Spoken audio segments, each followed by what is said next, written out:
Class 9-এর Bangla নোঙর লিখেছেন অজিত দত্ত। তোমরা সবাই মন দিয়ে শোনো আর লেখো, সবাই লাইক অ্যান্ড সাবস্ক্রাইবটা দিয়ে দাও আর কমেন্ট পাঠাও।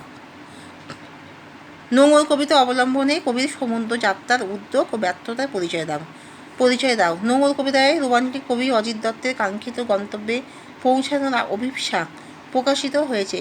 পারিপার্শ্বিক বন্ধনের সীমানা পেরিয়ে তিনি চলে যেতে চান সমুদ্রযাত্রার উদ্যোগ সপ্তসিন্ধু পারে। জলপথে কবি যাত্রা তাই নৌকা প্রস্তুত রেখেছেন। সেই নৌকা সারা জীবনে সঞ্চয় বোঝাই করেছেন, মাস্টলে পাল বেঁধেছেন, হাতের মুঠোয় ধরেছেন দাঁড়, পাড়ি দিতে চান দূর সিন্ধু পারে। নোঙর গিয়েছে পড়ে তটের কিনারে, কিন্তু নিজের অজান্তেই কখন তটের কিনারে নোঙর পড়ে গেছে। কবির সমদূর পিয়াসী মন বাধা পড়ে গেছে অদৃশ্য জাগতিক বন্ধনে। গতিশীল জীবন ধর্মে দীক্ষিত আশাবাদী কবি থেমে থাকতে চান না।